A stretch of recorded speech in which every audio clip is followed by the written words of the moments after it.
All right, hey, good afternoon, everyone. I think we should start. We are 9 minutes over our time. Really happy to see you all here in Jyväskylä and now in our afternoon session. Also really happy that Jyväskylä didn't... Mikki ei toimi. Continue. Really happy that Jyväskylä did not provide us with sunny weather today. We will see our slides much better, and it will be. I am always positive. Yeah, I'm trying to be. You have received a program here. We will have a session now with some presentations. Of course, I will take the first lot myself outside of the program. We are also now testing streaming for the first time in our commission meetings, meaning that we have other people outside of the meeting room also following us, hopefully in the whole Baltic Sea region. So for us, this is both a discussion about the content here among us, but then also we are really happy to have also other one following us. We think that this is a good way for our member cities to participate, even though they are not traveling and taking part face-to-face in our meetings. I'm just standing here on a cross, so those of you who will have your presentation, so just found a cross on the floor where it looks here. That's the place where you should stand. I was also heard that you can move and you should breathe, so that is this ordinary activities around an ordinary presentation and so on. But I think we should go on. We are here in the university building and hope that everything will be smooth and nice. Also hope to have a lot of interactive discussions, questions and so on, even though we have a quite strict timetable and so on. Also use the coffee breaks, and those of you who have not provided us with the presentations, please give them to us as soon as possible.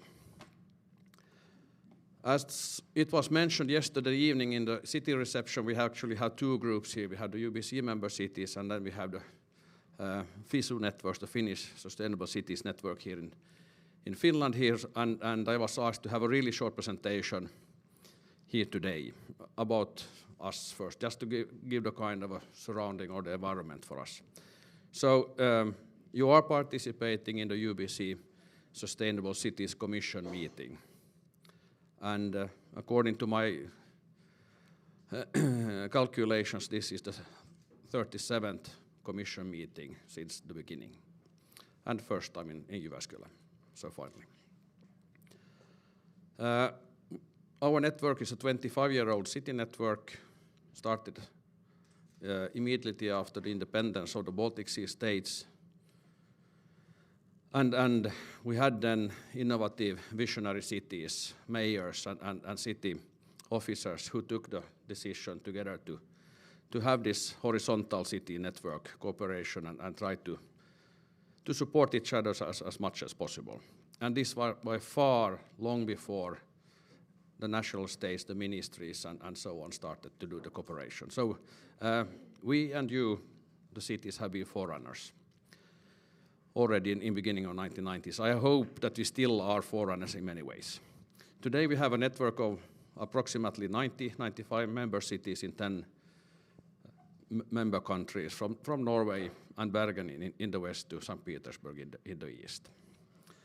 And we have 7 thematical commissions, and our Sustainable City Commission is situated in city of Turku, where we have an international group of, for the moment, 17 professionals speaking Baltic English, which is not bad English, it's sometimes funny English, but it's very tolerant English. We try to understand much more that perhaps has been said.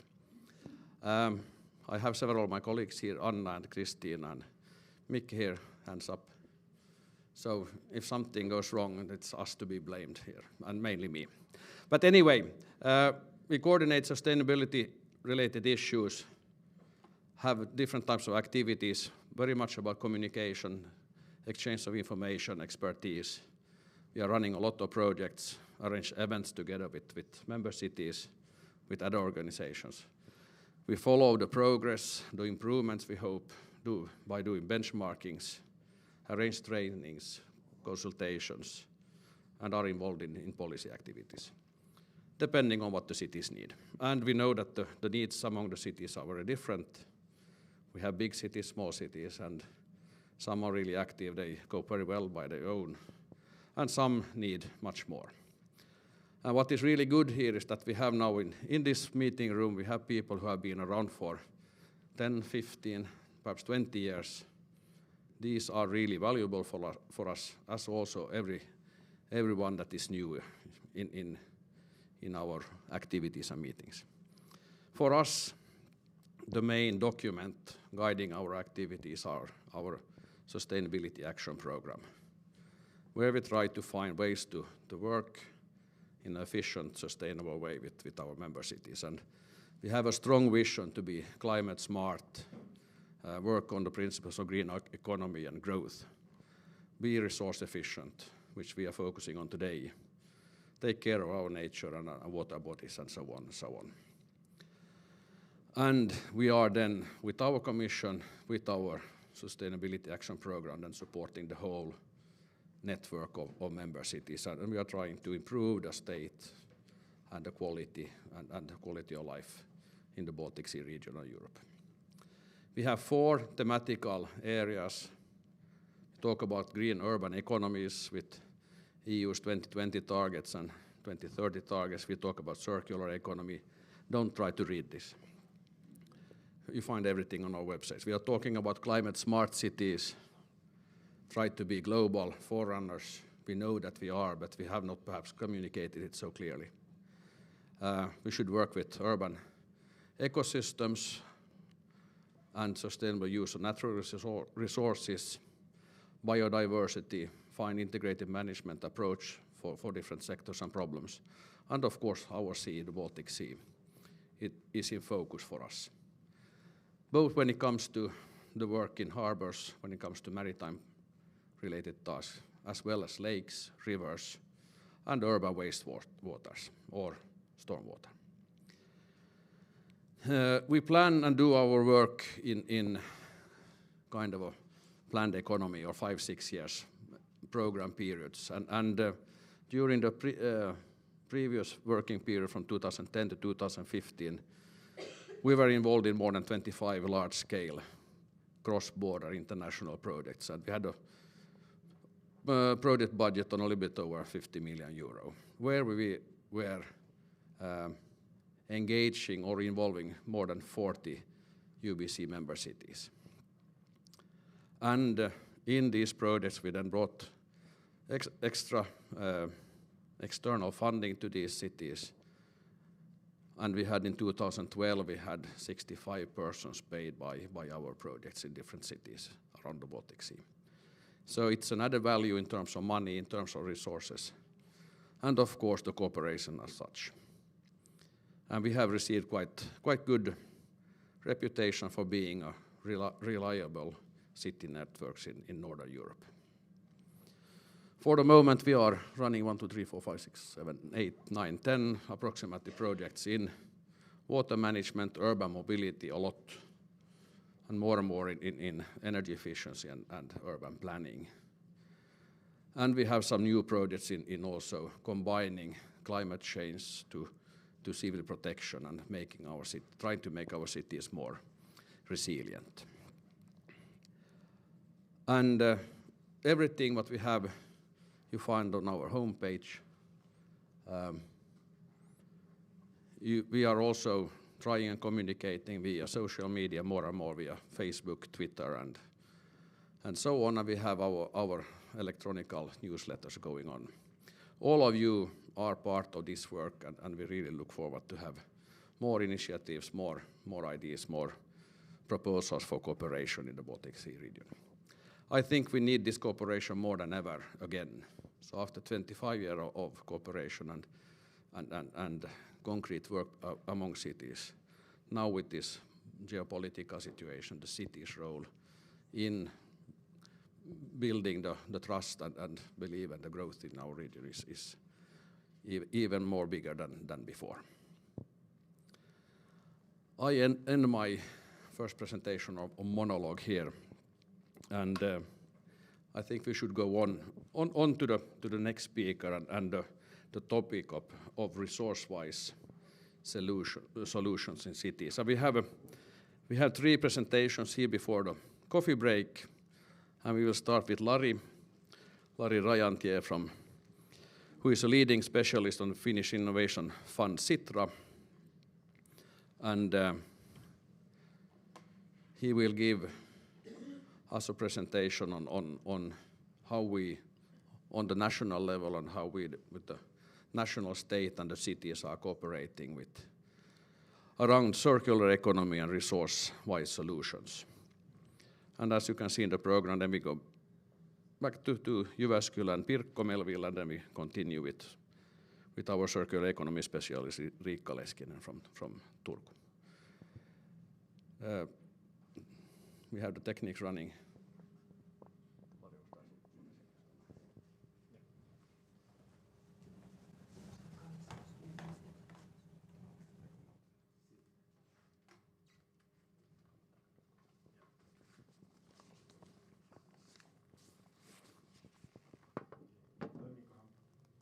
Is it the microphone is working? Okay.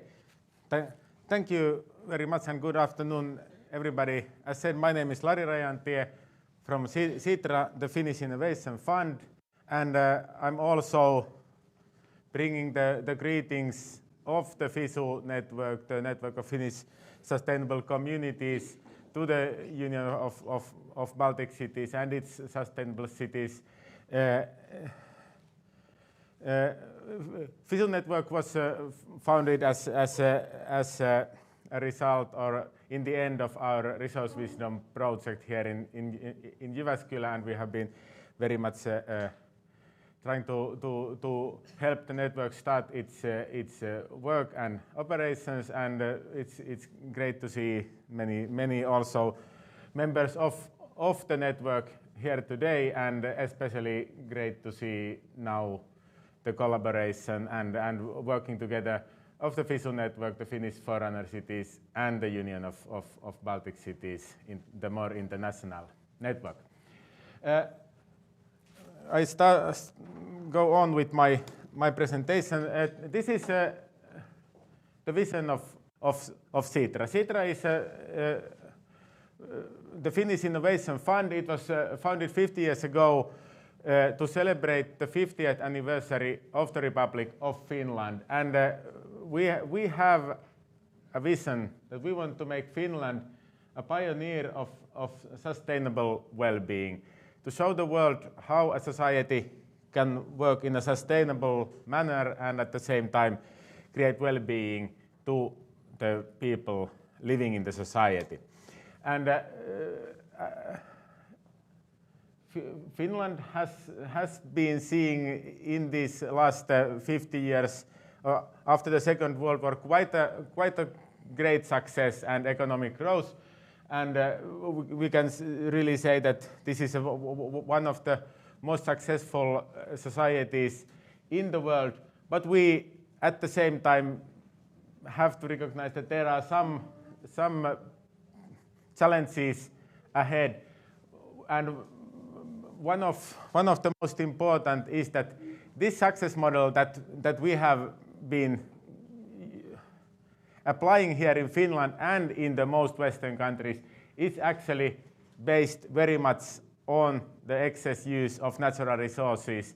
And since now this is becoming more and more a global issue, and we see that we cannot be operating in that way in the future, we need to find new ways for the society to create this well-being to its people, which then would not require that much use of natural resources.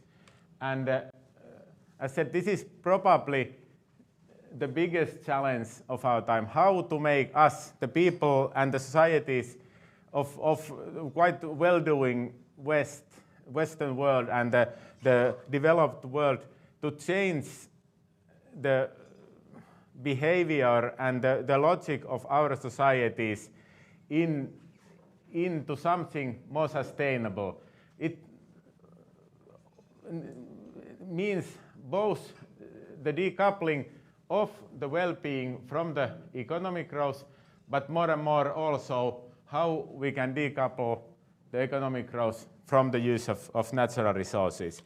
And here one important, maybe a solution or a topic here, how we can achieve that is the concept of circular economy, which we have been working very much to develop. It doesn't mean only recycling, but it means rethinking all the processes in the society and the life cycles of the companies and the products in such a way that there is no waste or as little waste as possible, and that the value in these products and processes can be saved and reused as much as possible.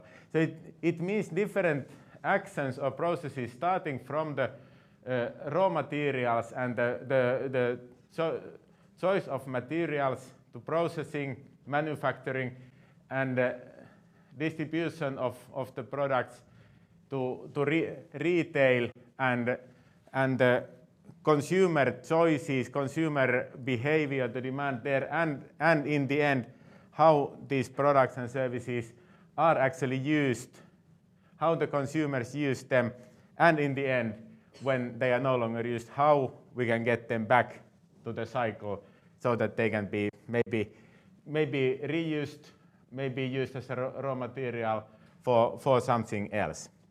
And circular economy, it is an environmental issue, but it's also important for the renewal of the society. We can see that it's something that can create new jobs.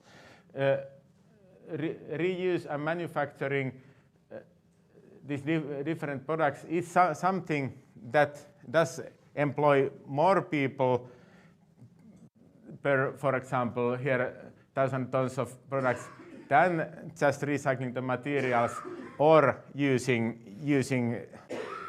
virgin raw materials and producing new goods. It's also a problem or a challenge for our current education and skills of the people, because it does need new kind of different skills than before. How, for example, how to recycle, how to make services out of products, how to repair, reuse different goods and products and things like that, and what kind of digital applications are needed or could then be used in these new processes that emerge from the circular economy. It's also shown in many studies, also done by Sitra, that circular economy is something that enables economic growth in the future, and it's a source of also economic well-being in the future. It means both individual choices by the consumers, what we eat, how we move, how we live, and also choices and new processes in business and in production, coming from the primary sectors, mining and agriculture, construction, to manufacturing and services. Here is five different business models, what circular economy actually means. Might be something else. This is a selection of business models that we have used in making a list of like most interesting new companies which operate in a circular economy model. We have now a list of 17 companies, and actually I think next week or the week after that, we will be publishing a new one which showcases more of these new companies that are applying this model. But circular economy might mean longer life of the products and goods. What kind of services, repairing or refurbishing that might then need. It might mean replacing a product with a service. Instead of buying something, you can use a service, get the same benefits with that. There are these different sharing platforms, which might be digital app, take advantage of location-based technologies, mobile identification, things like that. How you can share different goods and resources with other companies, other people. Renewability, renewable materials, recyclability, things like that. Also part of how to make the economy circular. And then in the end, resource efficiency and recycling the material which is no longer needed in the purpose where it's used before. Circular economy is something that Finland is taking very seriously, but we are also seeing very good initiatives around the world. Different countries have taken strategies and actions for developing circular economy. Here in Finland and in Sitra, we started the transitions towards this idea in the Resource Wisdom project, which we had together with the city of Jyväskylä a few years ago, where we tried to capture the idea in a regional or a local perspective, how a city and the region around it can start a change to carbon neutrality and circular economy and also like more wise use of natural resources. It was based on very much experimental culture, setting long-term targets and a roadmap for the city to achieve these long-term targets, assessing the impact on local economy and the people, and as a result of this project, as I said, the Finnish Sustainable Communities Network was started, where now are 8 cities and municipalities around Finland which apply these ideas and these tools in their development towards resource wisdom or circular economy. This was like a first step in the development of what we are now trying to achieve. We have been facilitating the process of developing a roadmap to circular economy for the whole Finland, and it's of course quite a big challenge, and we have had a lot of quite a big process of engagement with different stakeholders, workshops, and collecting ideas what this roadmap actually should include. 1,000 participants and in the end 66 actions for Finland, how to move towards circular economy and how to be a forerunner in circular economy in the future. The idea is, as I said, this is not only environmental issue. The idea is that we want to increase exports and growth through these new models. In order to do that, we need to have functional domestic market here in Finland, and we need to have concrete actions, pilots of these new ideas, so that these new models, so that we know what works, what doesn't, and so that they can develop to something which is then mainstream. And also Well, the idea is that in the future, the circular economy would be a cornerstone of the Finnish economy, and Finland would then move from adapting these new models and technologies to a pioneer.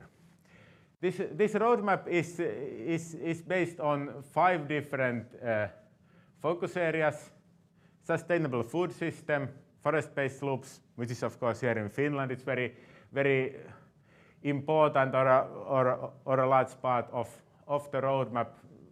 The economy of Finland is still based very much on the forest. Then there is technical loops, transport and logistics, and common actions, which then somehow include all of these or ideas which then are common to all the other focus areas. In order to get to this circular economy, we need both policy actions, which sort of make a market and the environment such that these circular economy models, services, solutions, so that they are economically and otherwise viable. And then, as I said, we also need to somehow mainstream the new models, the new solutions, and new ideas. And that's why in the roadmap there are these policy actions, for example, developing new economic instruments for circular economy, or indicators, services for public procurement, how to use public procurement in order to create circular solutions, ranking of Finnish municipalities, or how to integrate circular economy ideas into education and future decision making of Finland. So this is like the policy actions setting the ground for the circular economy solutions to be able to be viable and profitable. And then the other part is then these more concrete actions and piloting these new ideas. We have, for example, organized ultra hackathon of open data and forest-based circular economy solutions. There is a competition of growth companies in circular economy. We have had pilots in organizing large-scale public events. For example, in the Lahti World Championships of the Nordic skiing, it was one of the pilots in how to apply circular economy in public events. There is a new demonstration plant of how to recover precious raw materials from electronic waste and things like that. We are still in the process of defining new concrete actions, which will then be part of the roadmap.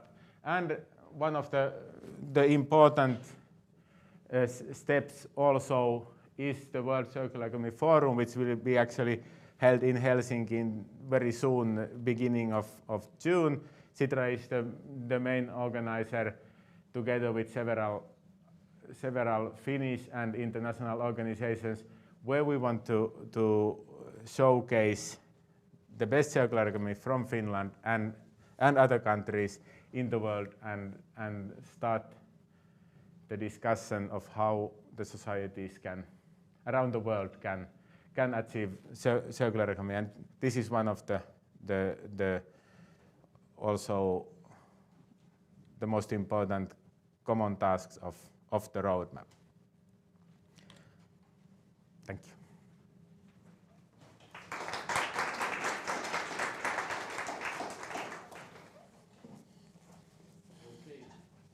Thank you, Lari. Any questions? And for those of you who have questions, I hope you can come here in front because you need to be seen also on the stream. What would you say is the biggest challenge now for you in Sitra working with the concept of circular economy? And is it the lack of ideas or lack of money or something similar?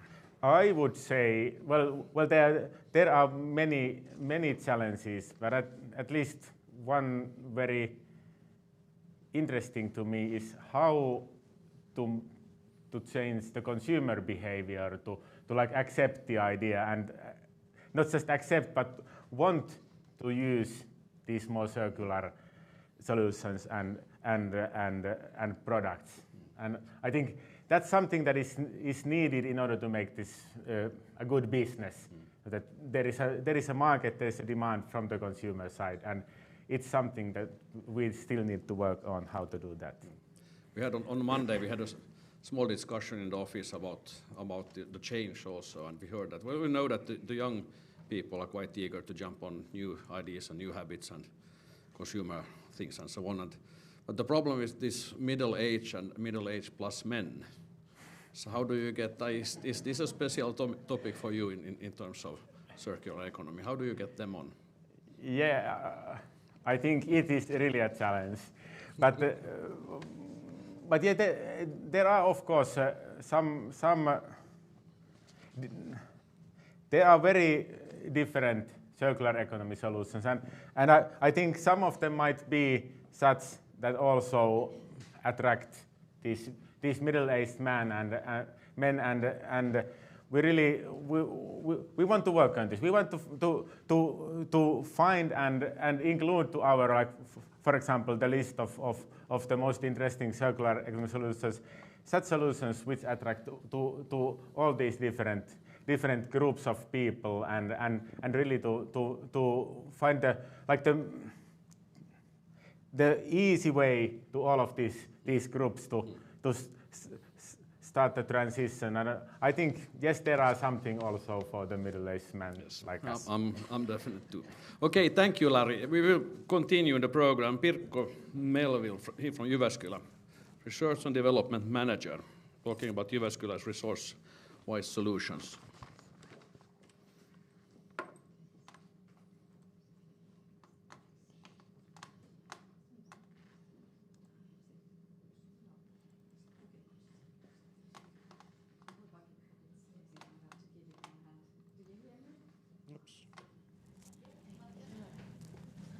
Good afternoon, anyway, ladies and gentlemen. What happened? It's really nice to be here. Yeah. A couple of words. All the presentations will be on our homepage also, and also with now this the streaming will be on our UBC's YouTube channel here. Christine, how many are following us for the moment? 11 people. All right. Okay. Thank you. The floor is Thank yours. you. Okay, thank you. It's lovely to be here, and on the behalf of city of Jyväskylä, I warmly welcome you all to our beautiful city. And as you can see, we live here surrounded by lakes and forests, and this scenery. We chose this place especially for you because we know that it's so beautiful scenery from here. The sun just went away, but it doesn't matter too much. Anyway, we are a fast-growing city, one of the fastest of whole country, almost 140,000 inhabitants. And we have a very good image, and we are the second most popular city to move to, and third best city image in principle. And we have also the second best, the happiest people living here. Do you know which is the happiest city to live in? We have a representative from that city also here. It's Pori in the western coast of Finland. So, yeah. So can you tell us what is your secret?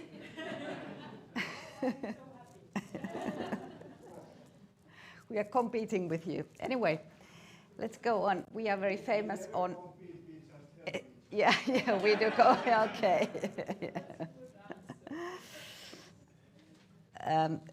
our roots are on education, and you can see it when you go to the city center and you notice that there are a lot of young people on the streets, and they are our students. 1/3 of our inhabitants, they are either schoolgoers or students in University of Applied Sciences or other educational organizations. And as you can read there, 1 in 3 has also academic degree. So we can say us to be a very academic city as well. We can't mention our city without mentioning Alvar Aalto, our world famous architect, who designed also the main campus building of the university. You can see that in the picture.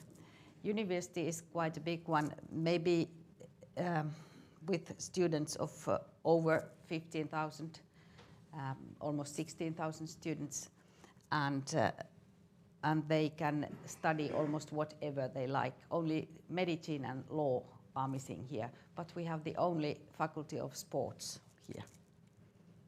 And we are known of the light issues. We are called the City of Light. We belong to a LUCI network, international network, and we are said to be a pioneer in urban lighting. And that's a good way to go to the Resource Wisdom. As Lari told you already, we had that excellent project towards Resource Wisdom with Finnish Innovation Fund Sitra during 2013 and 15. And during that time, we developed an operating model for regions or cities and regions to create sustainable well-being from a circular and carbon neutral economy. And I have here one short video, but because I didn't test it beforehand, so I think I leave it, and when you get this presentation afterwards, you can click that link there, you can see, and you can enjoy very nice 1.5 minutes long video explaining what the Resource Wisdom actually is.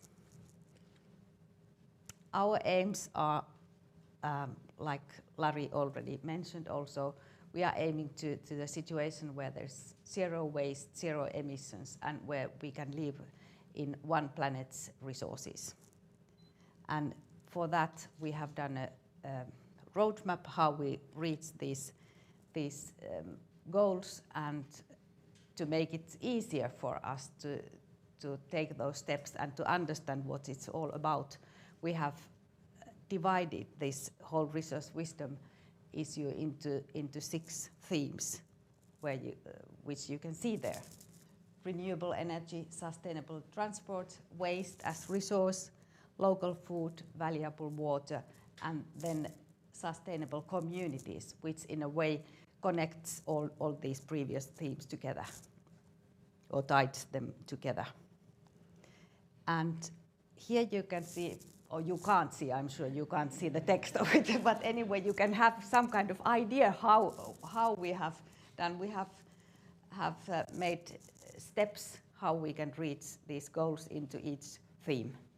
And this work we did together with our representatives of all the stakeholder groups. There were representatives from other public organizations, also educational organizations, research organizations, companies, and also NGOs.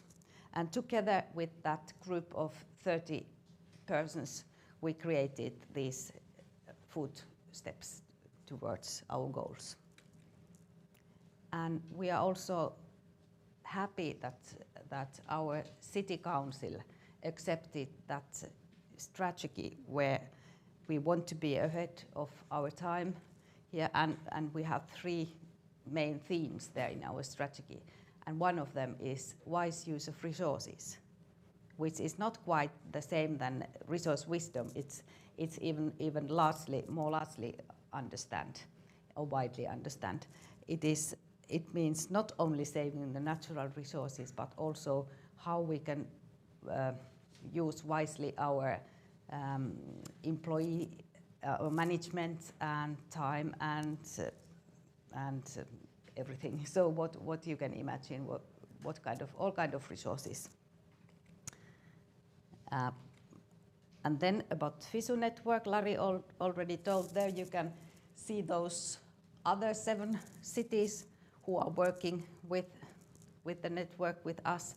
And I think we have here now also the representatives of all these 7 other cities, don't we? Forssa, do we have any person from Forssa? Yes, we have. Okay, that's great. But also the others are here. So it's nice to have you all here. And also Lari mentioned that we use experimenting culture as a tool to aim this, to reach our goals. And we started that project with Sitra then through open call for our citizens, what kind of ideas they would have, how we could live in more resource-wise way. And we got over 200 ideas, of which we chose then 14 to be piloted or experimented. And they were all in these themes: energy, transport and traffic, food, waste and water. And the idea was that we could create quick experiments where we can test these ideas in practice. And there you can see some examples of these these experiments. But because we are in a lack of time, so I won't go further down into this into details. But one experiment I have to tell a little bit more closely. Those who have been living in Finland, you certainly have heard about this leftover lunch experiment. Haven't you heard? Who has not? Our Finnish guests. Okay. It was the idea of one person who was working in our company, which is producing wood for schools, and she thought that it's so stupid to throw away the leftover food from every lunch, and instead of throwing it away, they created a system where they, just right after the lunchtime, they asked the people living in that area to come and have the leftover lunch there and eat it, and they offered it them almost freely. And that was very, in a smaller thought, it is a very small thing to happen. There were only few meals available for people, but in the larger scale, when it's scaling into all the schools in Jyväskylä, all the schools in Finland, and so the effect it's quite a lot bigger. And this experiment was excellent, and the media loved it. There were several articles about it nationwide, and nowadays this type of doing work is now spread into over 30 cities in Finland. Anyway, we think that this experimenting culture is really good way us to try to make the change, try to make people to change not only their thoughts and their attitudes, but also their behavior. And we really think that through experiments we can engage people, and we can learn by doing, learn by experimenting, and we can also challenge the business as usual thinking and try something different and break these rules or how we are used to do always. And of course, sustainability and resource wisdom, they get acceptance through these experiments as well. And many times also I have already said that we have done this work together with different kind of stakeholder groups. We want to participate and ask people to be working with us and involved with our work. almost always, and we do a lot of cooperation with people and private and NGOs and public sector. Some measures here about our small experiments we did, for example, in bus sleep experiment. We tried one day that all the buses, people could use buses freely without paying anything, and it increased amount of bus trips during that day over 15,000 times.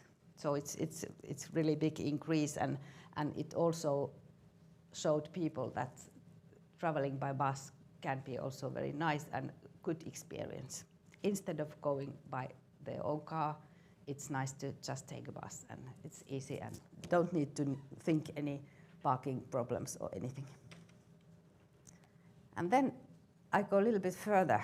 It's the sustainable development work is not any new issue in the work of municipalities in Finland, but Resource Wisdom gives it a little bit different viewpoint into these issues. I think it's not anymore question of environmental issues. It's more a new economic way of thinking. It's more about sustainable economy, which is based on sustainable, environmentally sustainable way of working. And we have been counting that if these experiments, what we have done, if they would be our normal way of doing things, they would give us 1,000 jobs and quite a lot added value yearly into this region. So it would be quite dumb to not do things resource wisely. And then we go towards the future, and we are very proud to present our 3 things we are very proud of. And already in the morning you heard a lot about Kangas area, so I won't talk you more about it. But then I will shortly go through Mustankorkea biogas plant, which is almost ready now here in Jyväskylä. It will be opened next August, and that is also a big step for us. We finally can start marketing biogas vehicles and try to increase amount of them. And Lari also already mentioned that this circular economy demo plant for waste electronic equipment is also going to be built, hopefully, to Jyväskylä. And this is one pilot project in that circular economy roadmap in Finland. There are a few slides about Kangas, just jump over these. But then, Mustankorkea biogas plant you can see here. So it is a brand new system they are testing or have done here. It's a company called BioGTS Limited, which is building this biogas plant, and when it's ready it will produce biogas for 1,300 cars or 50 buses. And that's a very big step for us in Jyväskylä. There are also one other big biogas plant on the construction in Äänekoski, which is about 45 kilometers to the north from Jyväskylä, and that is also giving more strength to our efforts to increase the biogas vehicles using. And also some smaller companies are interested in our region, and soon it will be very easy to use here this biogas in traffic as well.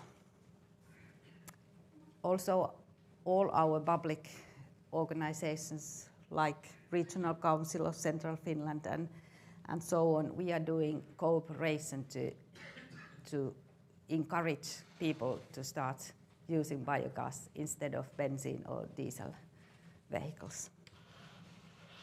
And WeFiner is that excellent idea which is created through the product development work of our energy company and our experts in University of Jyväskylä in chemistry area. And they have created a process how to divide these raw materials from electronic waste. And the demo plant is going to be built here in Jyväskylä, and that has very excellent, big business potential as well. There is that circular economy roadmap, and this previous WeFiner demo plant is one of the biggest pilot projects of that circular economy roadmap as well. Then in City of Jyväskylä, we try to encourage our citizens to use more and more public transportation, and we have done a lot of campaigns and experiments also in that area, and we have branded it like fiksusti liikkeelle in Finnish, but that's my translation, smart move. Maybe it explains it in the best way to your foreign guests. We also gather regularly ideas from our employees of the city. How would the work would be done in more wise way and more productively or more effectively? And best of the ideas are given some kind of prizes. Yeah. And then we also want to invite everyone to do cooperation with us. We want to get people involved with the city work and also the decision-making processes and so on. And we have a brand new participation program in our city, not only in resource wisdom things, but in everything we are doing in the city of Jyväskylä. And this experimenting culture is going on in city as well. We are now one partner of national big project called CircWaste, which is funded by EU's Life Plus IP program.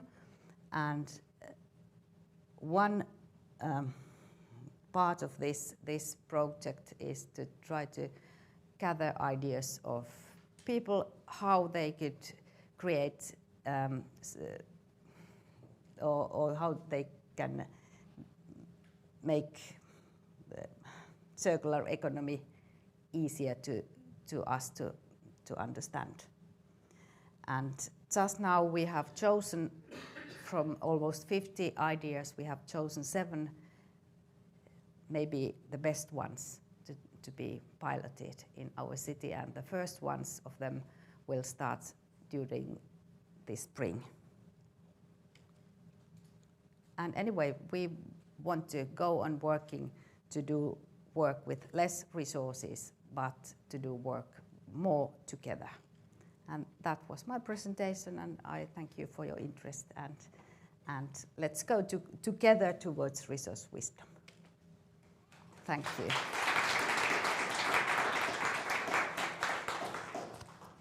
Thank you. Questions? Yes, you have to come here.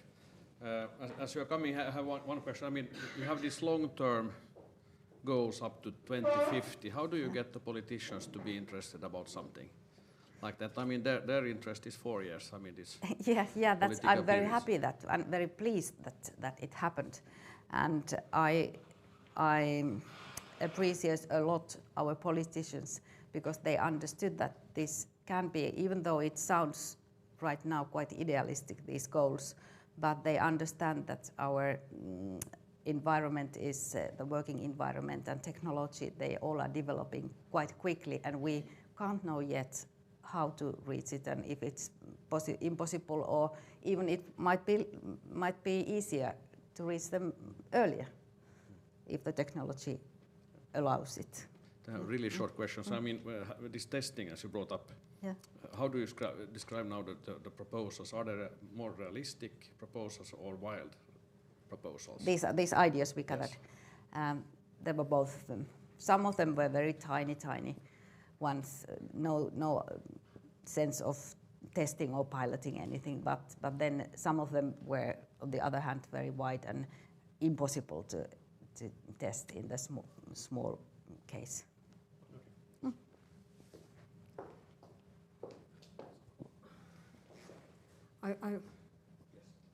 It's working, okay. Yeah. Well, thank you for this presentation. I was taking notes with all the ideas that you had here in Jyväskylä. And I wanted to ask about this, I think it's bus leap, I don't know. Bus leap, okay. Yes. Because it's, did you try just once, or how it was? Because no, that's ongoing project. That was only one thing. For example, we tried one trial that during one day all the people could get freely into bus if they had their Christmas hats in their heads. And so there is a lot of humor in this and it's ongoing project, different kind of campaigns and so on. But are you thinking, for example, to try to make it as something usual, that it could be public transport could be free and it could be funded on taxes? All the time we are trying to developing it further and further and make it easier and cheaper for inhabitants to travel. And already I can tell you that the amount of bus uses is increased over 11% during last year. Okay. So it's a big increase thinking of that. Okay, thank you. Yeah. Okay, thank you. Then we will proceed in the program. So we will go over to Southwest Finland and Riikka Leskinen from the Regional Council of Southwest Finland and the Valonia. And Riikka is working on with several municipalities, so on the regional level and also involved with in the Fission network and the cooperation with Sitra. I just saw that we have a quite stable follower number on the stream here now, so let's see how it works in practice. And as I mentioned here, all these presentations and material will be available on the net. Are you ready? Is this on? Yes.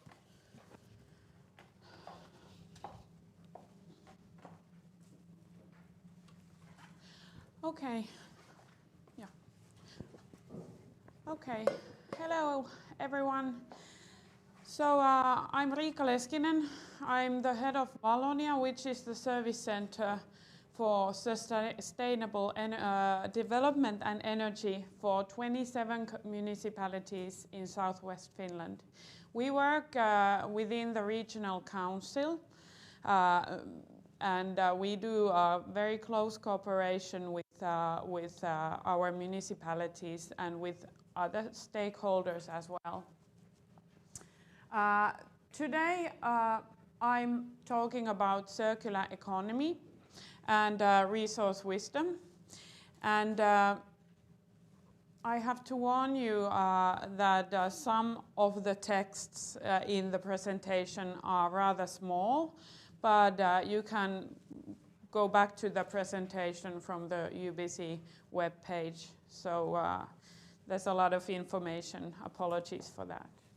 Okay, but this is information I do not need to tell you because Lari gave a good presentation on the circular economy field in Finland in general, why we are doing this and why we find it important. It's, of course, we want to keep our globe safe, but of course there's also the economical point of view which makes it quite appealing for the society as a whole. So why the regional perspective? Now we have had here the national perspective and the perspective from one city, and we are talking about a region. And in southwest Finland, we have decided to focus on the region, even though, of course, we have a very active city of Turku within the region. But we see that first of all, even though we need to talk on a national level and international level, but the potential growth is always linked into local and regional strengths and conditions. That's something that we want to learn more and more about within our region. Also, the benefits, the solutions strengthen the economy and the self-sufficiency, so that also within the future threats, it's good to trying to strengthen the self-sufficiency, but also at the same time the economy. Also, when we are talking about circular economy, the added value is found when the side streams are being utilized within the near distance, so that, for example, waste or manure is not taken somewhere further away. Then usually the added value disappears along the way.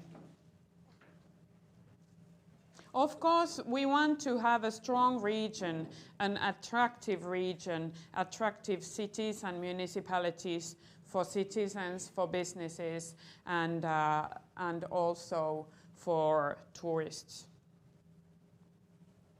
And then also, even though the great success stories of businesses happen in the global fields, it's usually the stepping stones are the local municipalities or local partners that take a chance and offer a domestic reference platform for the business to grow on.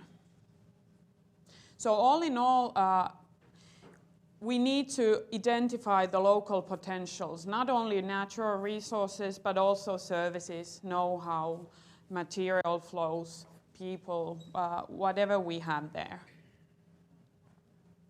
Because in the end, circular economy, the core the title tells itself, you can't succeed on your own. You can't do it by yourself.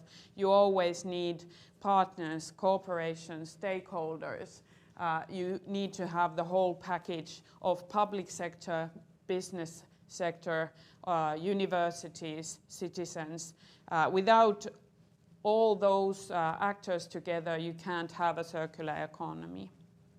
So this is our starting point. This is why we are doing this.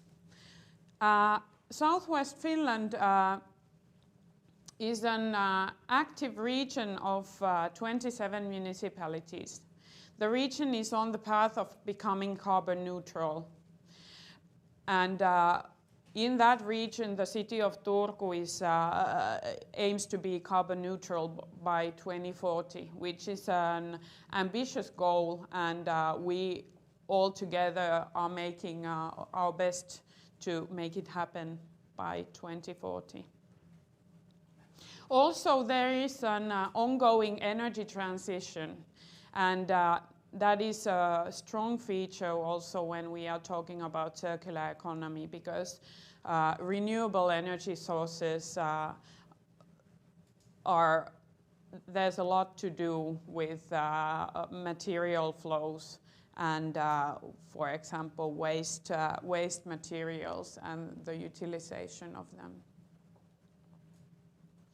At the same time, we have a positive restructuring in the region, meaning that there's a significant amount of new jobs and new investments flowing in the region. And that gives us a possibility to really do something, because we have more skillful people moving into the region. We have more investments. We are an attractive region.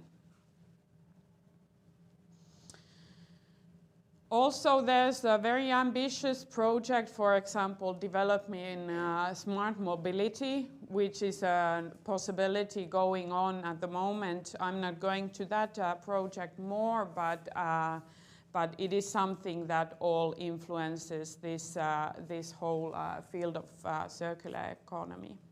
And also we have existing strong clusters of life science and maritime technologies. We have also strong know-how in smart chemistry, for example.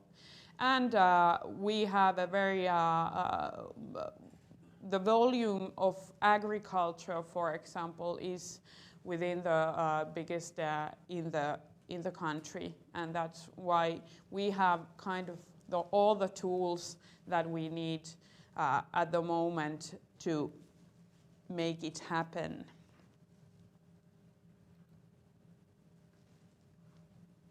So, about a year ago, we were having this discussion about what we should do about circular economy within the region. And as a part of the cooperation between the city of Turku and Sitra, we ended up constructing a circular economy roadmap for the region. Since we did it in cooperation with Sitra, at the same time that Sitra was constructing the roadmap for the whole country, we took ideas from the same thematical fields that the national roadmap. But of course, we didn't want to. We wanted to make some kind of more exact or more thorough point of view, because we had our region and the possibility to go a little bit deeper in the question. Within our roadmap, there's 3 main focus areas: sustainable food system, technical loops and transport and logistics. And also there's cross-cutting themes, which we see that cut across all these other teams. Those are servicing or service design, public procurement, and know-how in chemistry. These texts are now the small ones, so I'm not going very deep in these contents, since also the time is running. But we wanted to find what are the biggest potentials in added value in circular economy in these themes, and these red dots are the added values, those that we find are the most likely that we need to work to make profit from. There are, for example, of course, there's reduction of environmental impacts, but also we see that we have very strong potential in creating digital innovations concerning food waste, for example. We have very strong know-how in functional foods, linking to life science. We have, because of our agriculture activities, we have a strong potential in producing nutrient products and also biogas as an energy source. And also new sources of protein are one potential that we want to focus on. There are already a lot of good examples, and one thing is that we want to gather together all the good examples that are already there, all the projects, all the networks, so that we don't build anything from scratch. We build on top of the existing strengths. You can come and ask me about these examples. I'm sorry, but maybe I won't go deeper in them. Also, there's technical loops, and that's a lot to do with also with industrial symbiosis, how to make waste into a resource for another business. But we also think about what kind of innovations we could have in construction and building business. We have very strong maritime cluster, and so blue growth, all kinds of businesses that are linking to sea and marine technologies are very strong for us. But also this carbon neutrality goal sets us a good basis for renewable energy solutions.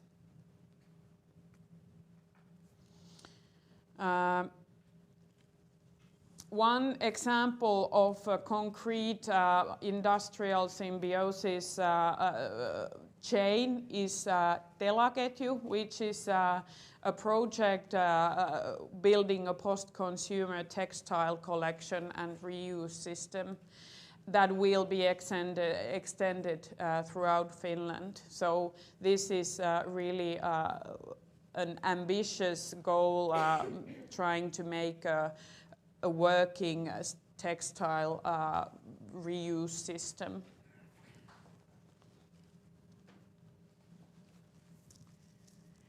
But when we are talking about public sector, we are talking about public sector here because there are public actors involved in UBC network, and all the time we are thinking about what could public sector do in order to promote circular economy. Because of course the most important things that need to be done, they happen in the businesses, in the product and service development.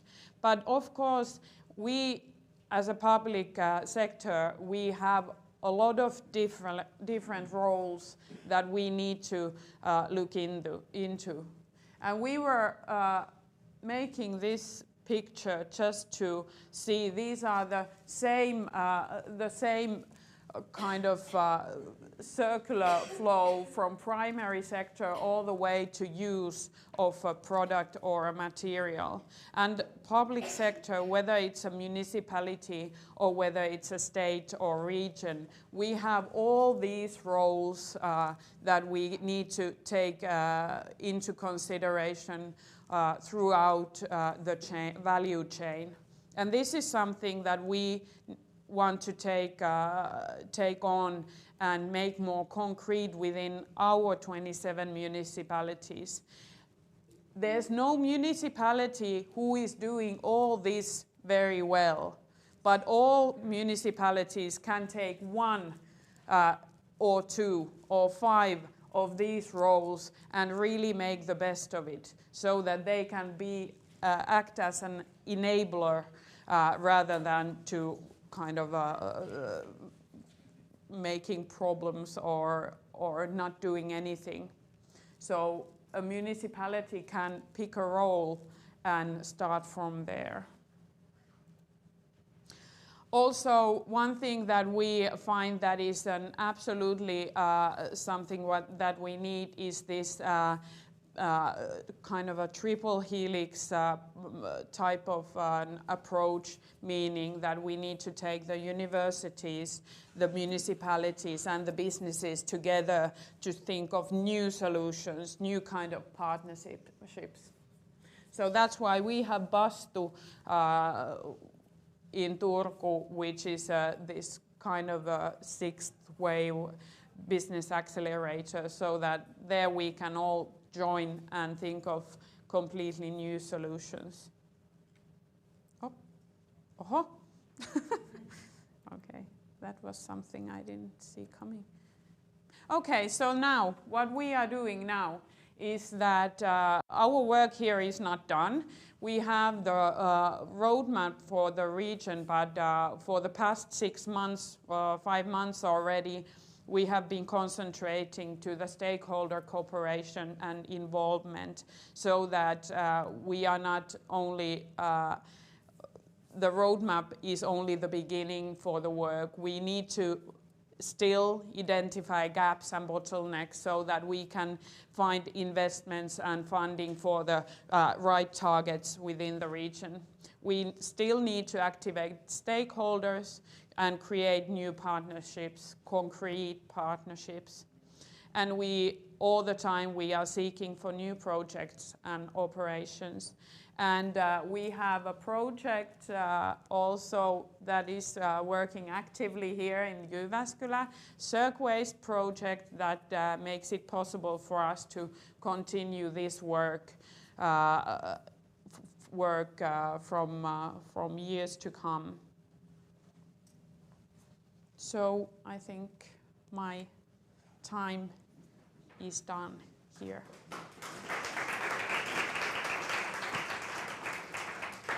Okay, thank you.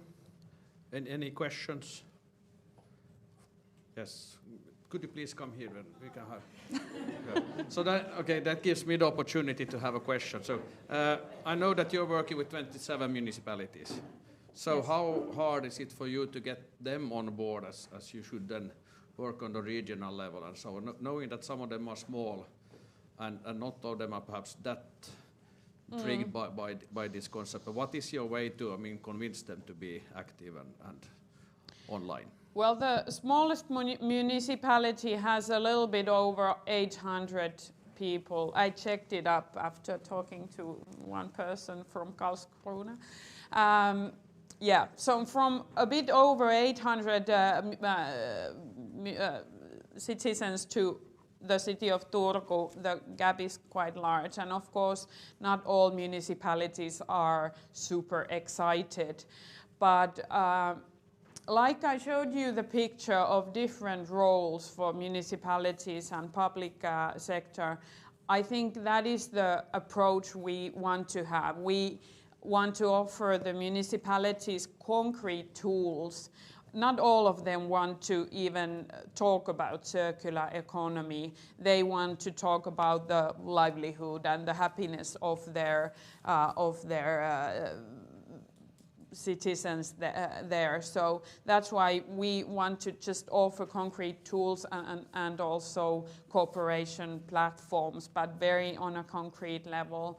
And also that's why our municipalities have us in Valonia kind of digesting this higher level talk into the language of a normal civil servant in the municipality, because they are not kind of in the same level as the national strategies. And so, yes.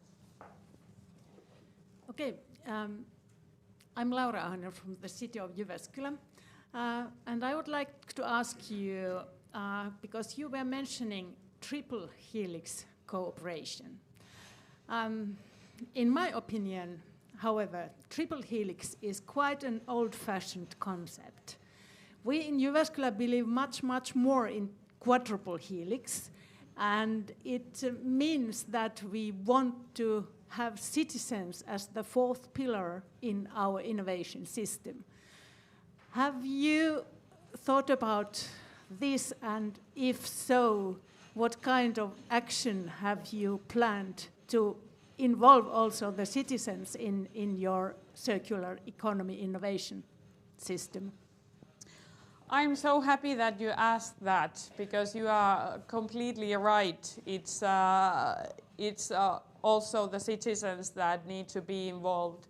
And yes, we have considered that, and we have actually several ongoing planning towards, well, for example, one very good example about this quadruple helix is this functional food forum that is developing a restaurant for the whole restaurant is kind of an, it's a normal restaurant, but it's a platform for businesses to try their products and to for research to make well, research on ordinary consumers going to the restaurant, and also, well, of course, public sector is involved with that as well, but that's a very, very concrete platform.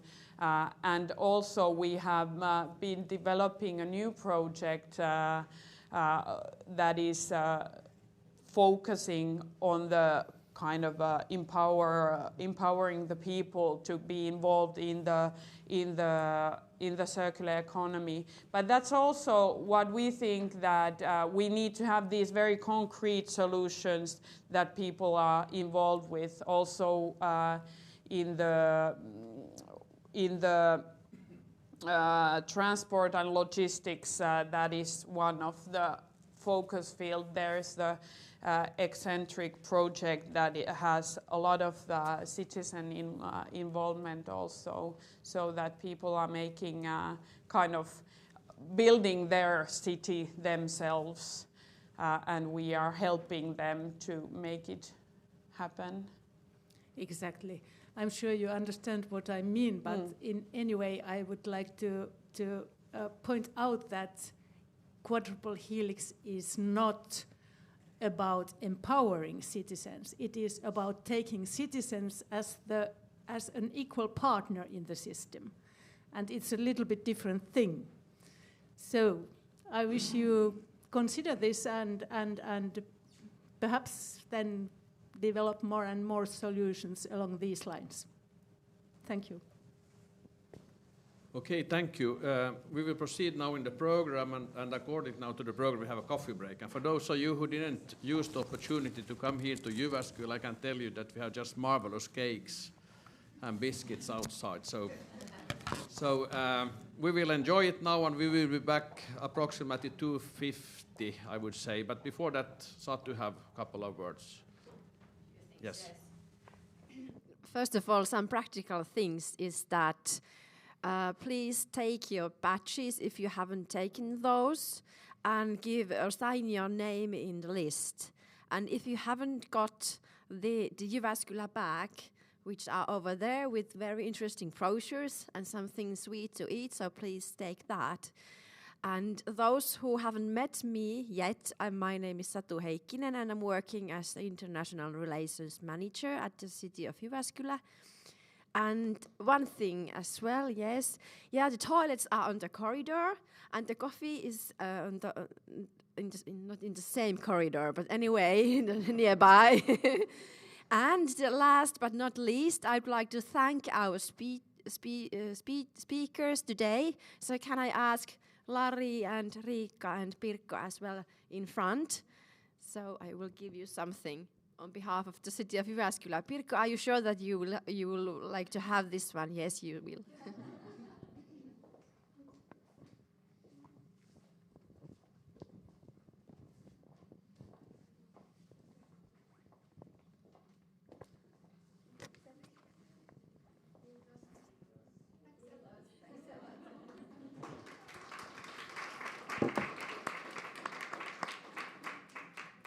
Let's go for a coffee break.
All right, let us continue.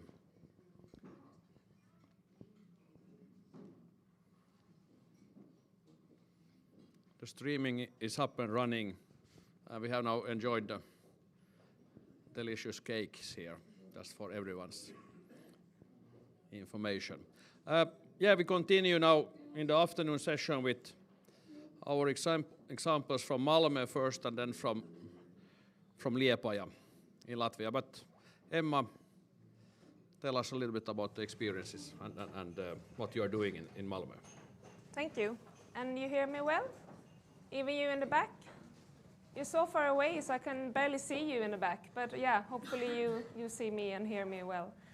Yes, I'm from Malmö. I will shortly just give some brief information about the city of Malmö. I work in the environmental department there, and I work mostly with sustainable consumption, but also with shared consumption, circular economy.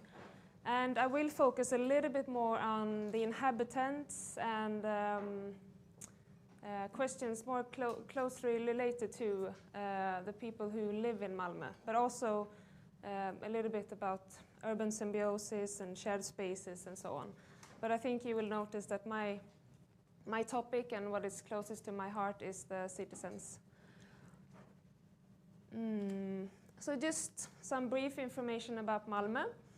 We're a little bit more than 300,000 people living in Malmö. We are a very young city. About 50% is under 35 years. We have a lot of people who are born abroad, and we have almost 180 nationalities. There's actually a project in Malmö which is called Big Little Malmö, who is trying to collect all nationalities to Malmö. We're still lacking like 20 or something. So their work is still going on. A lot of people commute to Malmö every day, and we have also a lot of people who commute through the Öresunds bridge. Because we are, for you who don't know where Malmö is, we're in the south of Sweden, very close to Copenhagen. All bus. Is that one way or both ways? It's good question. I think it's both ways, but there are more people going to Copenhagen from Malmö than the other way around. You earn more money working in Copenhagen than the other way around. 8 new companies that start in Malmö every day. All buses are driven by renewable energy. We are the first fair trade city in Sweden, and 1 of 4 trips are made by bike in Malmö. So that's, now you have a little bit of the context. And please ask me questions after or during my speech. I have to get back to Malmö after I've talked, so I won't be able to stay for the panel. So I won't really tell you so much about circular economy, because we already had 2 great examples of circular economy. When I think about circular economy in the first place, I think a lot about the design process. I will just give a very brief information about Dace. It's a carpet company founded in Malmö. And it's all, or maybe not all products, but most of the products are based on circular economy and like the cradle-to-cradle process. So the carpet are rented out, and when the customer, I don't know, doesn't like the red and gray color anymore, or if it's worn down, it's taken in and made to a new carpet. And when you can't make new carpets anymore, you can reuse it in other ways. So whole of the business idea is circular. But when I think about circularity and the city, it's like I said in the beginning, it's also about urban symbiosis. It's about collaborative consumption, shared spaces, and that is also what I'm going to talk to you about. And why, I mean, we already touched upon this topic, but why is this needed? The report from, I think it was the European Union, quite recently stated that the average car is only used 10%, 90% of the time it's parked. All office spaces are unoccupied 30 to 50% of the time, and 1/3 of the food is waste during the process somewhere. So just these few numbers gives us a background to why this is needed. And yeah, some of my, there are very little text on my slides, but some are in Swedish, but of course I will just explain to you what is being said. So this is the harbor area of Malmö, and this is quite recently we start working with urban symbiosis or industrial symbiosis, and that just mentioned it before also. Some project from Finland.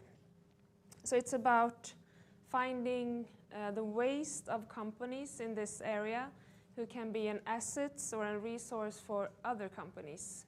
So it's a lot about sharing information, and it's also a lot about cooperation between businesses and the city. And this is,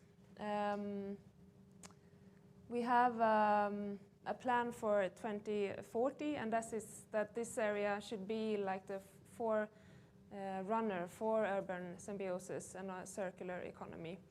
And there's not so much being done yet, but all the companies who rent places and so they are very keen on started working with this topic.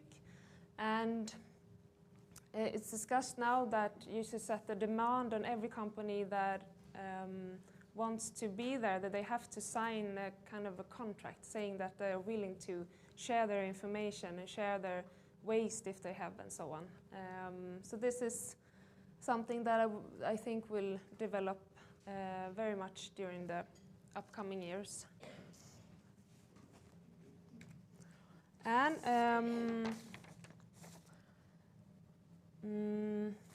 one way that Malmö is pushing its position in circularity is to being a part of different competitions. And this is actually the Open Innovation Competition. It's launched just now, and it's about urban food for residual heat. So finding ways to make food out of heat that is being wasted. And it's financed through Climate Kick, and the winner gets 200,000 euros to make the idea come true.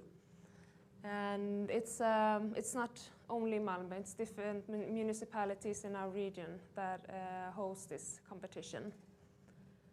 And another competition we just had a couple of years ago was the Nordic Built City Challenge, and it's about sharing economy.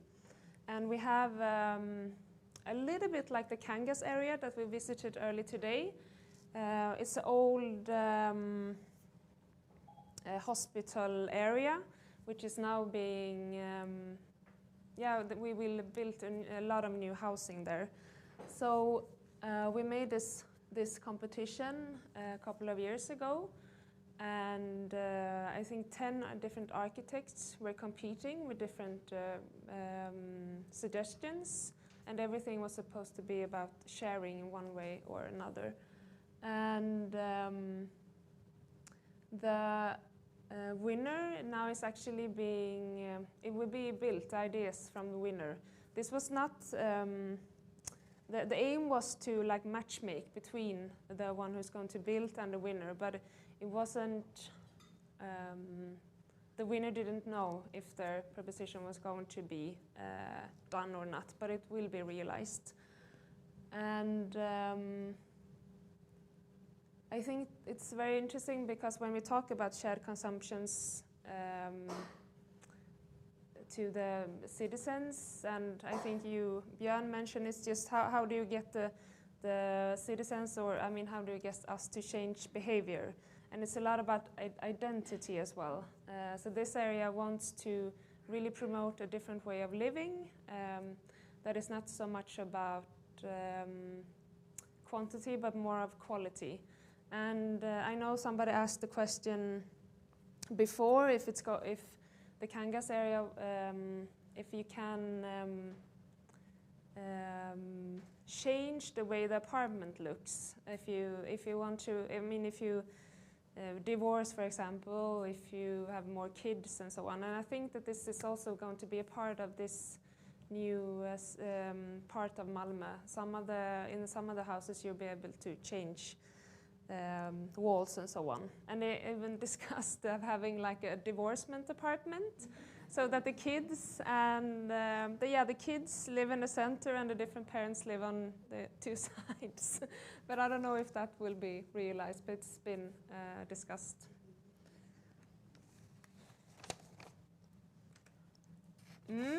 And we also heard something about reusage of clothes. And this is how many tons of clothes was bought in Sweden last year. And it's clothes and textile. So every Swede buy about 13 kilos of textiles. Can you imagine how much is thrown away in Sweden of this 13 kilos that we buy? 13 or 30? 13. 1, 3. 12. Not 12, it's a little bit less. Anybody else? You can. 6. It's somewhere between 6 and 11. It's 8 kilos every year that is thrown in the garbage. So I mean, we really have a resource and an asset there that we could work with, and we are a part of a project which is called Siptex. And it's about sorting textiles with a machine. You can see, the machine. It's a smart machine, so it's actually now learning how to sort the textiles. And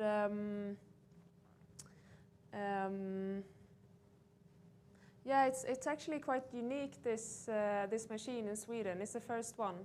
We used to export.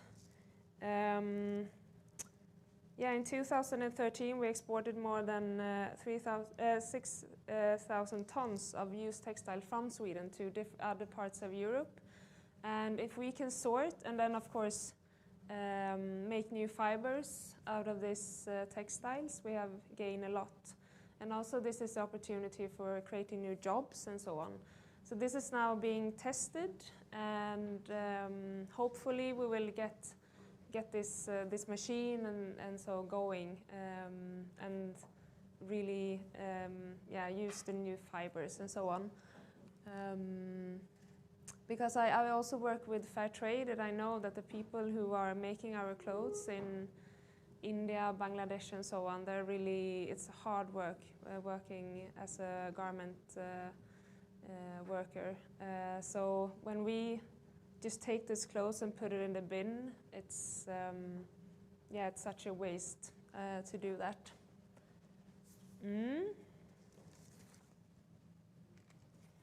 So now I just move on a little bit more to what we're going to do the upcoming years. We want to work more with shared consumptions among the citizens, and what we did first, we made a questionnaire to ask the citizens what they think about shared consumption and what kind of things they are willing to share. And of course this is in Swedish, but most people are willing to share books, music and film, as many already do today, in legal and illegal ways. Also tools and things for your garden, bikes, cars, vacation homes, services, clothes, and so on. And 83% of the people that we asked were willing to share more and think this is a good idea. But again, it's about attitudes and changing behaviors. And when we asked them why they want to share, a lot of people, of course, stated the economic reasons, that they want to, cheaper. But the second was actually environmental reasons. And the people who called them didn't say that it was the environmental department that asked them, but rather it was the city of Malmö.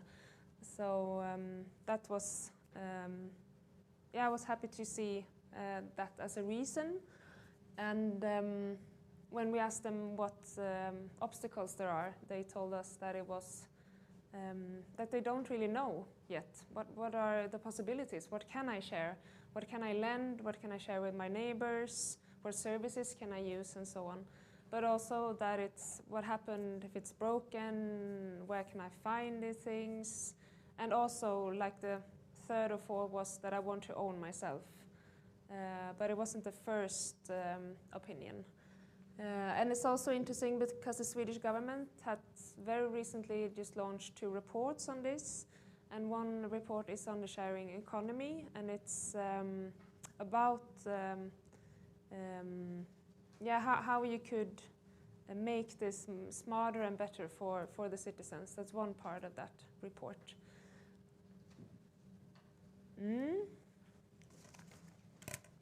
If I just state a few examples, in one of the public libraries that we have a tool, like a tool pool, that you can lend a book, but you could also lend like a driller.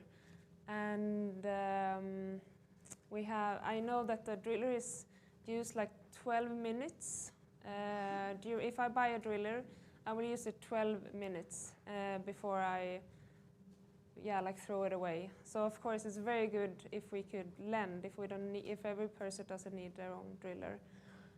And there's also a private company who works with this tool pool. You can lend tools for free. And the way his business model works is that he sells the other things that you need for painting and so on. And he's actually Finnish. His name is Matti. So it's been a success, I would say, in Malmö, and it's going well. And of course, also we have Sunfleet. I mean, that's an international company. This is called Swap Shop. Here it's like a second-hand market, but you pay a little fee for changing your clothes. So if I leave, if this dress, for instance, the value is 200 kroners, I pay 25 or 50 kroners for changing this to another garment. This is also very interesting. This is called Rumba. It's office space or meeting room that you can change. If there is rooms available or not occupied in the city, mostly in the city center, he just set up this interior and rent it out as meeting rooms. And just the thing with shared spaces is also very interesting and something that we work with within the city of trying to find new ways how that we can use schools, for instance. I mean, schools are after 4 o'clock there is nobody in the school, so it's of course there is room to make something else, and of course, and the same with the schoolyard and the kitchen in the school and so on. So it's also not only a business part, but also something for the department to look at. And no, I didn't have anything more. I think I just made it my 20 minutes, I think. So any questions, please? Yeah.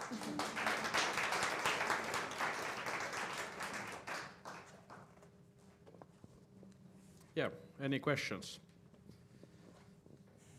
Well, let them think a little bit. Yeah.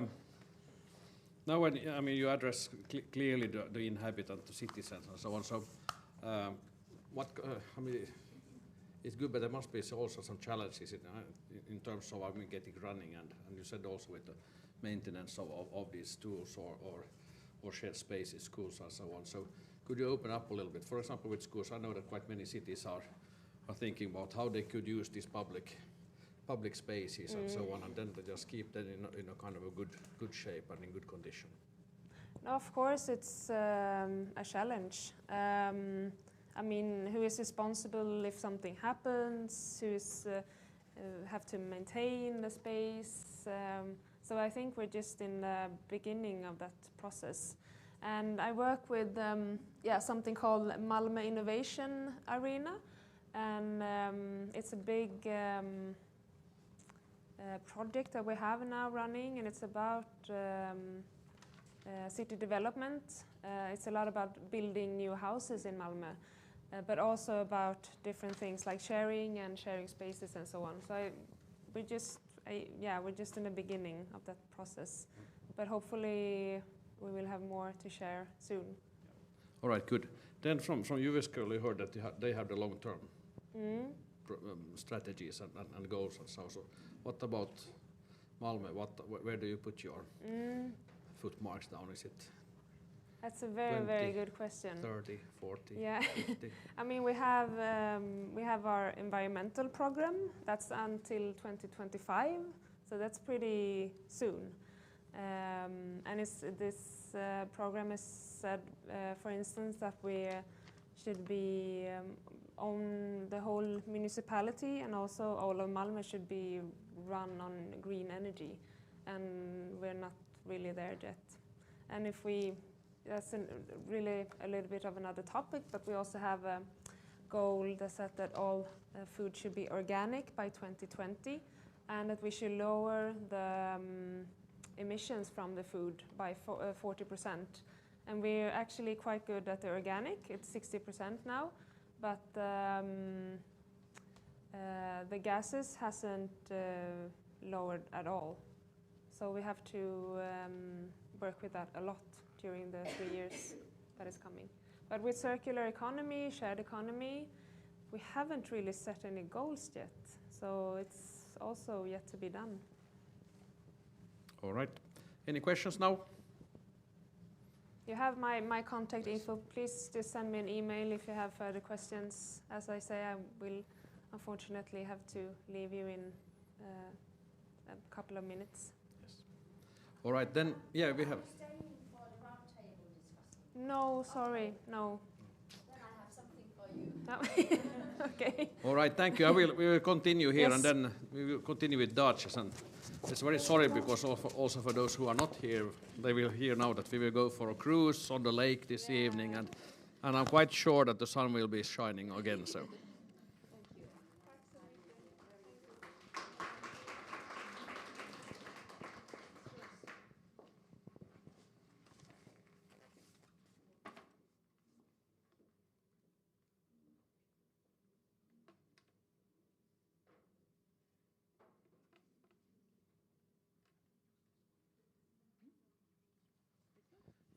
All right, we will continue here with Dace Liepniece. She is our co-chair for this commission together with Risto Veivo and Per-Arne Nilsson from Malmö.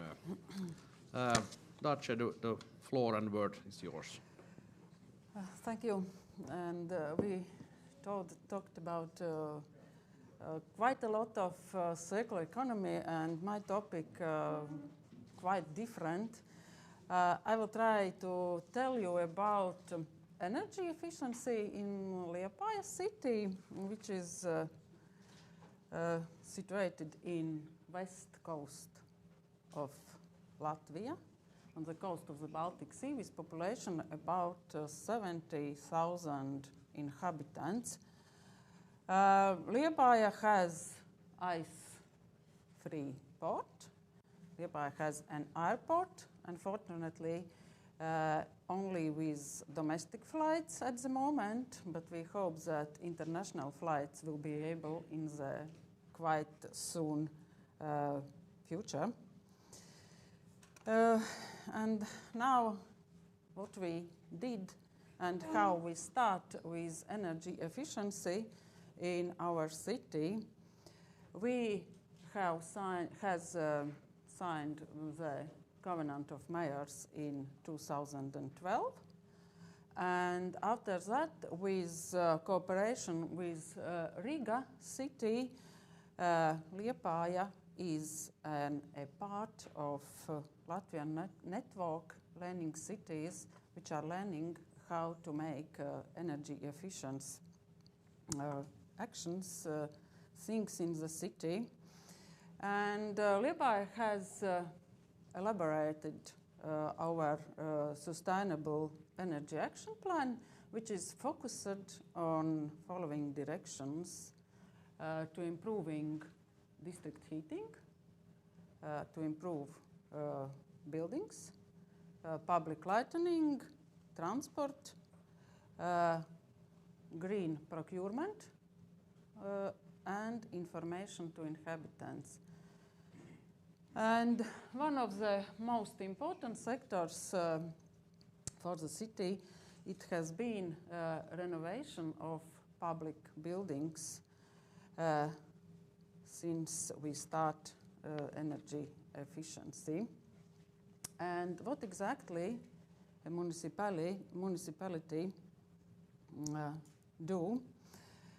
Municipality started with the renovation of municipal buildings, schools, kindergartens, authorities, and now we are renovated and make energy efficiency 57 of our buildings.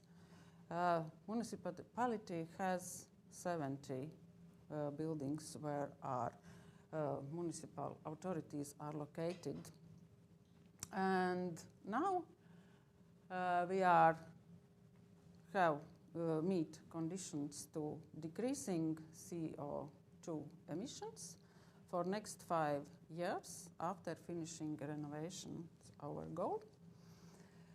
To make these renovations or energy efficiency actions, we think not only about the heat consumption, but also about health of people who are use these buildings, these rooms.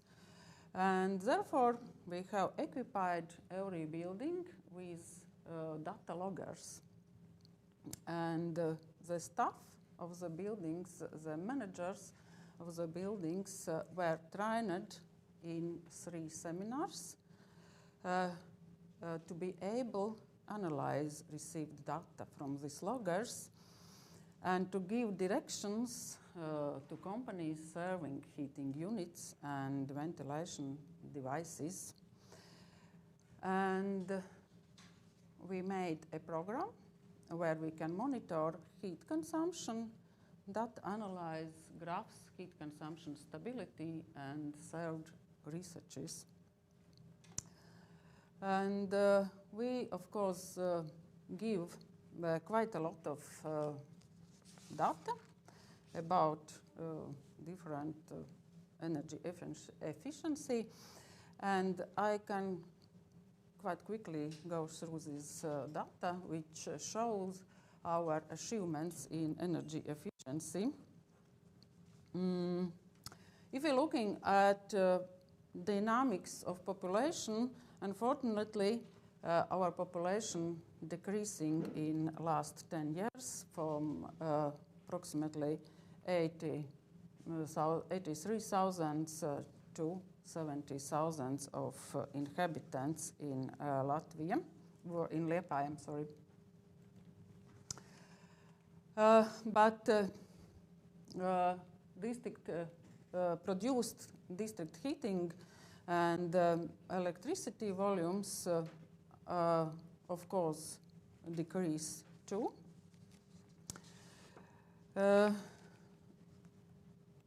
And we have quite big changes in heating system in last 10 years, especially in last 4 years, because in 2013 we rebuilt our heating power plant on this renewable research, and now we used more wooden chips than natural gas for district heating.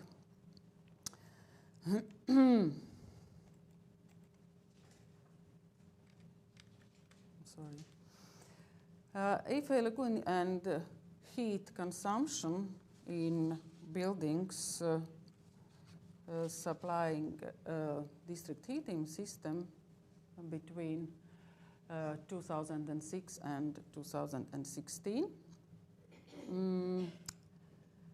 it's quite stable, this produce consumption a little bit decreased. And the main consumer groups of natural gas are heating, industry, households, utility users, service sector, and municipal and state authorities. Of course, the biggest one is the heating. Anyway, little bit different figure that you can see the heating is decreased in natural gas from 65% to 45%. Electricity consumption in the municipality buildings and equipment, all these 10 years, quite similar or quite stable in the city. One of the this energy efficient or research wisdom is transport. And if we're looking on the number of vehicles in Liepaja, in last 10 years, the number of vehicles, of course, unfortunately, increase, not decrease. And of course, most or biggest increased in cars. Then trucks, small, and other these vehicles.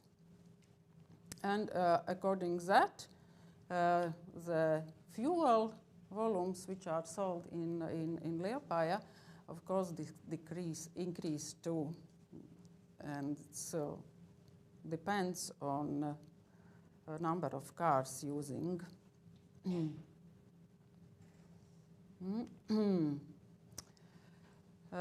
If you're looking changes in energy consumption that we achieve decreasing in municipal this level, 21% decreased comparing to year 2006.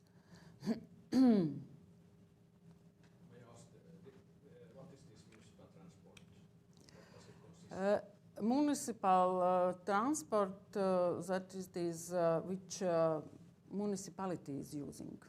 Yes? Authorities, this is municipal transport. And if we're looking CO2 emissions per capita and comparing with energy consumption, that you can see that CO2 emissions decreasing a little bit. It's increase last year, but why? We don't know exactly. And there are some pictures how we make these renovation works in our municipality buildings. Before renovation, Children Youth Center, and after, of course, it's energy efficiency done quite a lot. And another one, our municipal police building, before and after with solar batteries, which used for policy needs. And conclusions, our achievements in improving energy efficiency in Liepaja. We are now the first municipality in Latvia where energy management system is certified according ISO 5001 standard. There are renovated about 110 apartment buildings, which are not municipal owner, but private owners. And these apartment buildings are renovated with EU financial support. And this is, if you're looking, this is highest level in Latvia, in the numeral level. We have competition in Latvia, energy efficient building in 2015 in the nomination apartment buildings.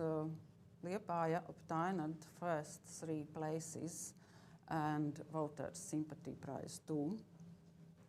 As I mentioned, in cooperation with Riikka Energy Agency and with financial support of the Glasgow University, Liepaja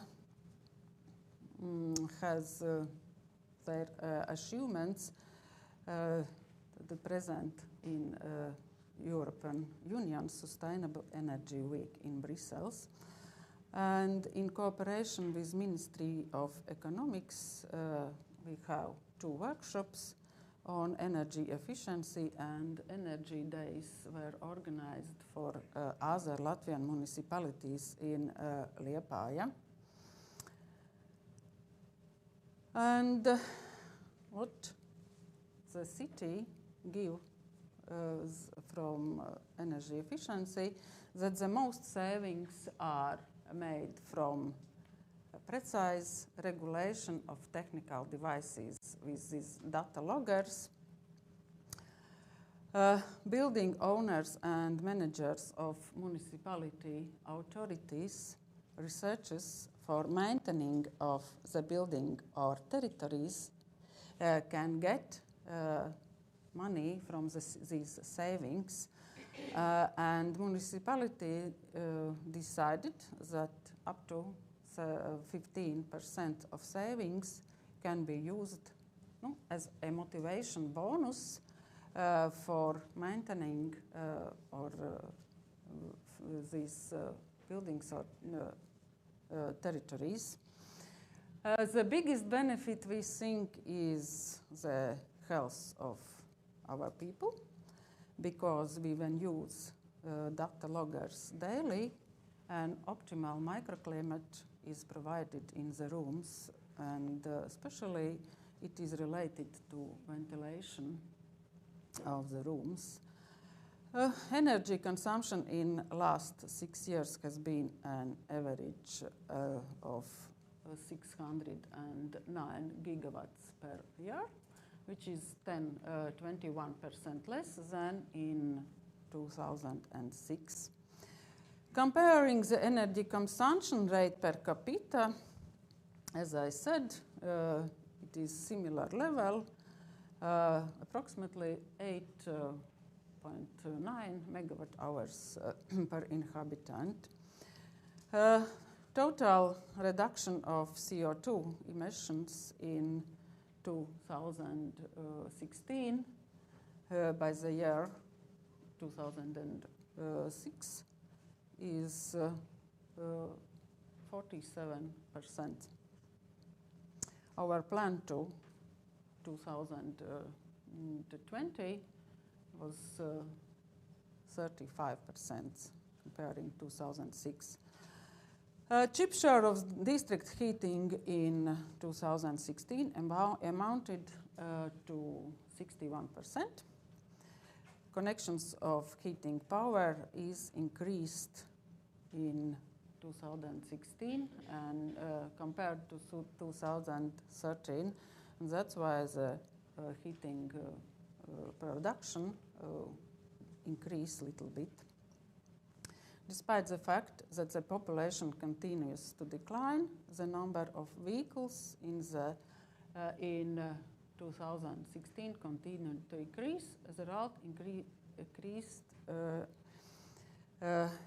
diesel and car gas cell volume. So, as conclusion. Okay.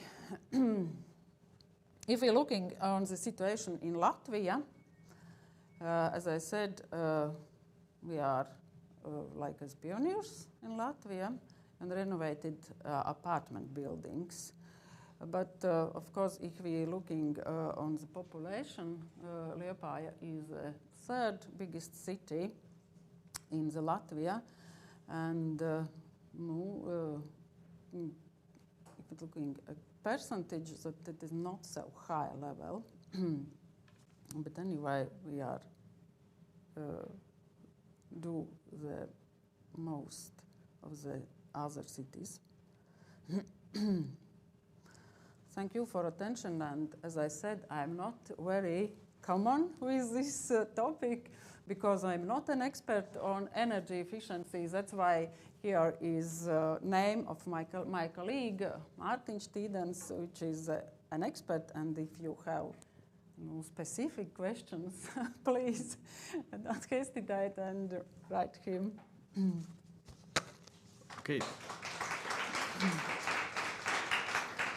Thank you, Dace, or today you are Martins. It's really interesting to see, and for those of you who have been traveling in the Baltic states and the Baltic cities during the last 10, 15, 20 years, you know how enormous the change has been. And I think it's important to know that, I mean, what you do now in 5 years or 10 years, I mean, we in the Nordic country perhaps have had 20, 30 years to do the same change. So you are close to a revolution in many ways here. But it's really good to see also that you're collecting and following the health index here and have it as a kind of a important trigger for the change. I think that's an important issue when it comes to find the motivation for the change. But I understood that when it comes to the renovation of the buildings, I mean the privately owned buildings are perhaps those who have now the biggest interest to do this renovation. That was correct, wasn't it so? Yeah. It is this private, we motivate, try to motivate these private owners with exactly with savings, because the savings quite large on heating, on heat, most on heat. Yeah. And then you had at least one project, or this international project, where you have this kind of international benchmark. But do you have an interest? I know that Riikka had similar discussions with the capital, and they have, of course, they have this really old buildings and so on, and they have a huge challenge in order to find a way how to renovate and make them more energy efficient. But how much do you discuss with the city of Riga and in terms of yes, we are looking cooperation and how to renovate, because as I say in the starting in the start that we have renovated 75 and we have 57, I'm sorry, and 70 we have, and these are most old, these houses when we have now make easy this renovation.